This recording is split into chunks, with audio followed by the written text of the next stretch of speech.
Next example, example number 4। Example number 4 क्या दिया हुआ है आपको कि Vivek is older than Kishore by 5 year, the sum of their reciprocal of their ages is 16। Sorry, यहाँ पर 16 नहीं, शायद यहाँ पर क्या है 1/6। यहाँ पर क्या दिया हुआ है 1/6 दिया हुआ है।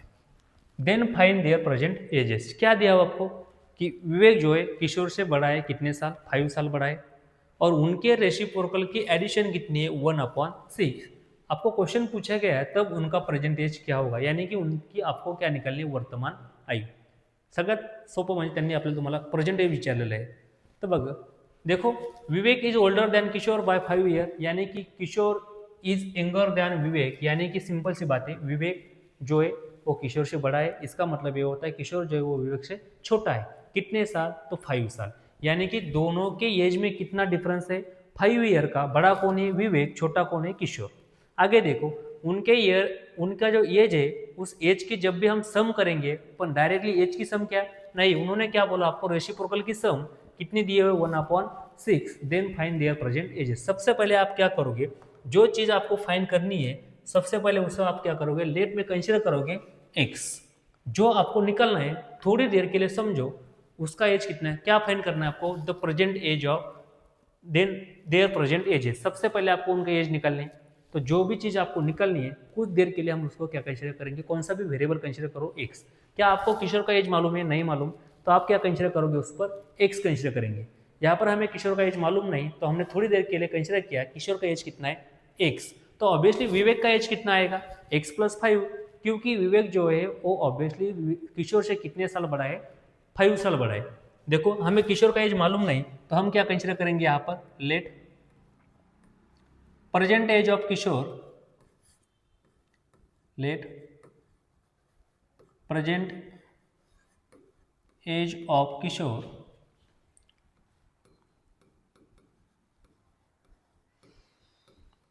इज कितना कंसिडर किया हमने एक्स, यानी कि हमने थोड़ी देर के लिए कंसिडर किया कि किशोर का एज कितना है एक्स। इसका मतलब क्या होता है, विवेक का एज ऑब्वियसली कितना आएगा, present age of Vivek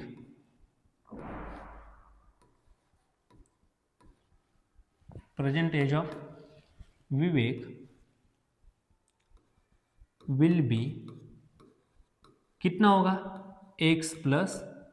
x+5 मैंने कहाँ से लिखा, गिवन क्वेश्चन में दिया हुआ है कि Vivek is older than Kishore by 5 year, यानी कि किशोर जो है विवेक जो है किशोर से कितने साल बड़ा है 5 साल बड़ा है।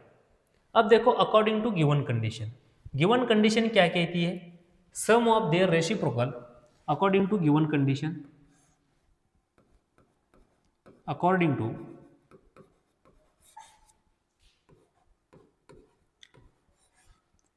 According to given condition, given condition क्या कहती है, सम ऑफ, देखो गिवन कंडीशन क्या दी आपको, गिवन कंडीशन है sum of reciprocal of their ages is 1/6। उनके एज का जो रेसिप्रोकल है उनका सम कितना दिया हुआ आपको 1/6। सबसे पहले हम जानेंगे रेसिप्रोकल क्या होता है। रेसिप्रोकल यानी कि समझो जरा, रेसिप्रोकल यानी कि क्या होता है, जब भी हम किसी भी नंबर को न्यूमरेटर का डिनोमिनेटर में, डिनोमिनेटर का न्यूमरेटर में लिखेंगे तो उस टाइम हम उसे क्या कहेंगे, रेसिप्रोकल। देखो एग्जांपल लेके समझाता हूँ, अगर मेरे पास एक 10 नंबर है, इसका रेसिप्रोकल क्या आएगा, देखो 10 के नीचे कुछ नहीं डिनोमिनेटर, यानी कि क्या होता है 1। तो हम क्या करेंगे, डिनोमिनेटर को न्यूमरेटर में लिखेंगे, न्यूमरेटर को डिनोमिनेटर में लिखेंगे। न्यूमरेटर कितना है यहाँ पर 10 और डिनोमिनेटर कितना है 1, यानी कि डिनोमिनेटर को ऊपर लिखेंगे, न्यूमरेटर को नीचे लिखेंगे, यानी कि 1/10। ये हो इसका रेसिप्रोकल, यानी कि 10 का रेसिप्रोकल 1/10। सिमिलरली अगर मैंने यहाँ पर लिख दिया x, तो x का रेसिप्रोकल क्या होगा 1/x। कैसे निकाला हमने, नीचे कुछ नहीं, इसका मतलब क्या होता है 1, 1 को ऊपर लिखेंगे, x को नीचे लिखेंगे, यानी कि 1/x is a reciprocal of x। Simple. अगर और एक एग्जांपल लिख लिया मैंने 2/3, इसका रेसिप्रोकल क्या आएगा, डिनोमिनेटर को न्यूमरेटर में लिखो, न्यूमरेटर को डिनोमिनेटर में लिखो, यानी कि 3 ऊपर जाएगा 2 नीचे आएगा, यानी कि 2/3 का रेसिप्रोकल क्या होता है 3/2। यहाँ तो कोई प्रॉब्लम नहीं। अब आगे देखो, इसको कट कर लेता हूं। अब देखो क्वेश्चन क्या कहता है, सम ऑफ देयर रेसिप्रोकल्स, यानी कि उनके रेसिप्रोकल के हमें क्या करना है, सिंपल एडिशन करना है।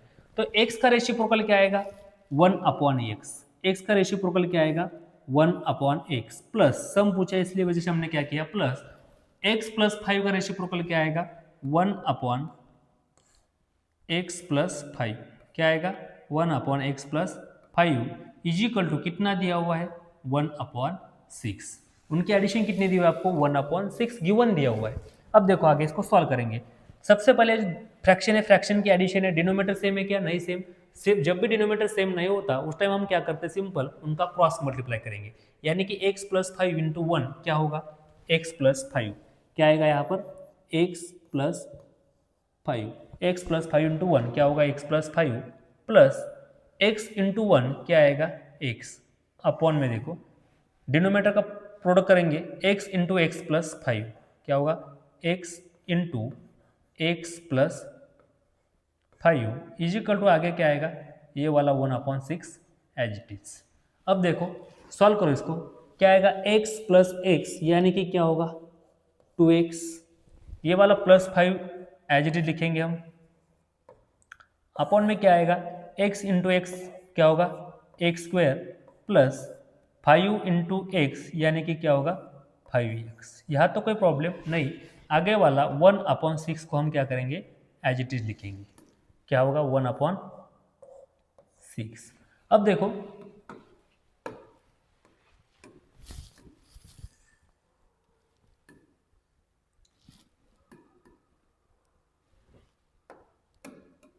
यहाँ पर क्या दिया हुआ है, ये फाइनल इक्वेशन। कोई भी एग्जांपल हम कैसे सॉल्व करेंगे, गिवन इक्वेशन सबसे पहले समझेंगे, गिवन क्वेश्चन में हमें क्या दिया हुआ है।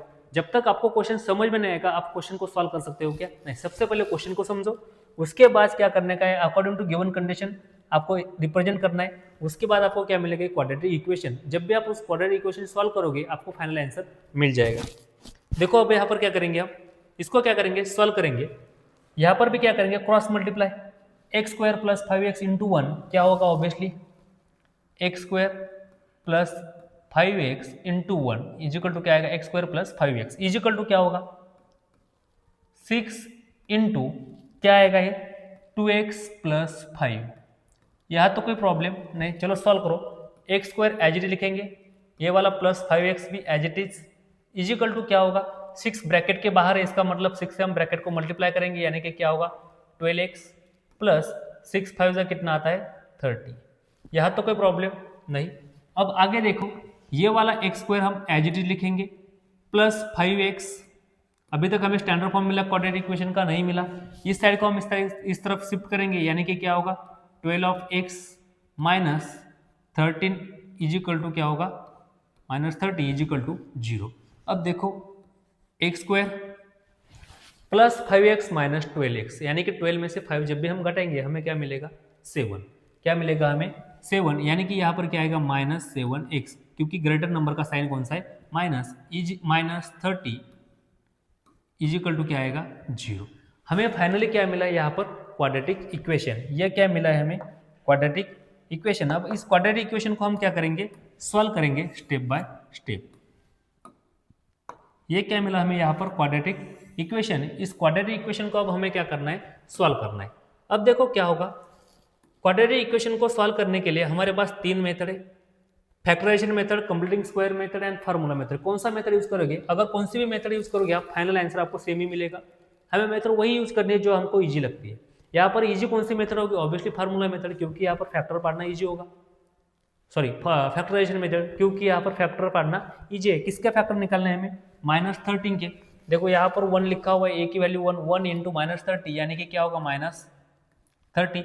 अब माइनस 30 के हमें ऐसे फैक्टर निकलने हैं कि जिनके एडिशन कितनी आनी चाहिए -7। सिंपल फैक्टर है 10 इंटू 3, कौन से फैक्टर आएंगे 10 इंटू 3, देखो दोनों का प्रोडक्ट कितना आता है 30, लेकिन प्रोडक्ट क्या चाहिए हमें निगेटिव प्रोडक्ट चाहिए, यानी कि ऑब्वियसली दोनों में से किसी एक कोई एक फैक्टर क्या होगा यहाँ पर निगेटिव, लेकिन कौन सा फैक्टर निगेटिव होगा, मैंने आपको पहले भी कहा था यहाँ पर जो भी साइन होगा वो आपको किसको देंगे ग्रेटर नंबर को, यानी कि +10 होगा और क्या आएगा, सॉरी यहाँ पर साइन क्या दिया हुआ है माइनस, यानी कि माइनस साइन ग्रेटर नंबर को आएगा, यहाँ पर क्या होगा +3। अब देखो दोनों का प्रोडक्ट कितना आता है -10 इंटू 3 -13, दोनों की एडिशन कितनी आती है 7। सिंपली हमें क्या करना है, इस बी की जगह पर ये दोनों नंबर पुट करने हैं, फैक्टर को हमें क्या करना है, पुट करना है। यानी कि अब देखो आगे क्या निकल के आएगा फाइनल आंसर, ये वाला एक्स स्क्वायर एज इट लिखेंगे माइनस 10x प्लस 3x, ये वाला minus 13 as it is 30 as it is equal to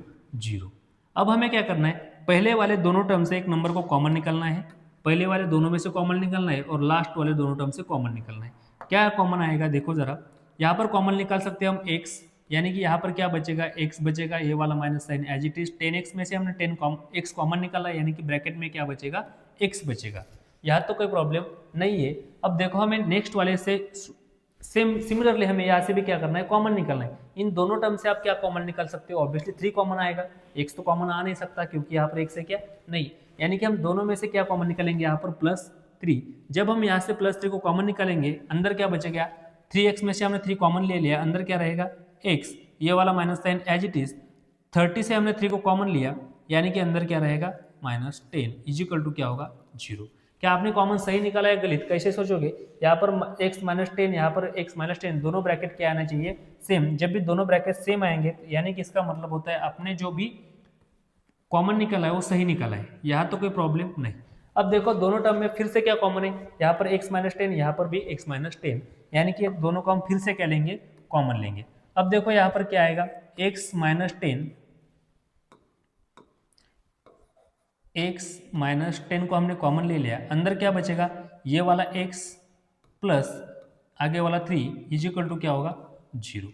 दोनों का प्रोडक्ट 0, इसका मतलब क्या होता है, at least one of the number is 0 होना चाहिए, दोनोदोनों में से एक नंबर क्या होना चाहिए 0, तब भी उनका प्रोडक्ट क्या आएगा 0 आएगा। यानी कि यहाँ से हम क्या लिख सकते हैं, x -10 इजिकल टू 0 और x + 3 इजिकल टू क्या होगा 0। अब देखो यहाँ पर x इजिकल टू क्या आएगा final answer, x equal to इस साइड में -10 था, साइड चेंज करने के बाद क्या, -10 था, साइड चेंज करने के बाद क्या होगा +10, और आप क्या लिख सकते हो, और x इजिकल टू इस साइड क्या था +3, साइड चेंज करने के बाद क्या होगा -3, यानी कि आपके आंसर क्या निकल के आए, x इजिकल टू 10 और x इजिकल टू -3। लेकिन दोनों में से सही आंसर कौन सा होगा, क्योंकि एज तो एक ही होना चाहिए। विवेक दिया, विवेक के दो एज हो सकते हैं क्या, नहीं। किशोर के 2 एज हो सकते हैं क्या, नहीं, सिंगल आंसर आएगा। लेकिन दोनों में से आंसर सही कौन सा है, अगर आपने यहाँ पर देखा तो क्या समझ में आ रहा है, x इजिकल टू 10 और यहाँ पर क्या लिखा हुआ है x इजिकल टू -3। क्या किसी का एज निगेटिव हो सकता है क्या, क्या आपने कभी सुना है किसी का एज निगेटिव है, नहीं। इसका मतलब ये वाला आंसर क्या आएगा, सही होगा क्या, नहीं होगा। क्यों नहीं होगा, because age can not be negative. क्या आपने कभी एज निगेटिव देखा है, नहीं, यानी कि आंसर सही है क्या, नहीं। क्यों सही नहीं है, because age can not be negative, age can not be negative. Age negative हो सकता है क्या, नहीं, एज निगेटिव नहीं हो सकता, यानी कि x इजिकल टू -3 आएगा का आंसर, नहीं आएगा। यानी कि आपका फाइनल आंसर क्या आएगा, x इजिकल टू 10। अब हमें क्या करना है, उनका एज लिखने, किसके किसके एज पूछे थे आपको, प्रेजेंट एज ऑफ किशोर क्या आएगा, फिर प्रेजेंट एज ऑफ किशोर कितना है आपका x यानी कि क्या होता है, x इजिकल टू कितना निकल के आया था 10, यानी कि किशोर का एज कितना होगा 10 ईयर। अगर किशोर का एज 10 ईयर है, इसका मतलब विवेक का एज कितना होगा, प्रेजेंट एज ऑफ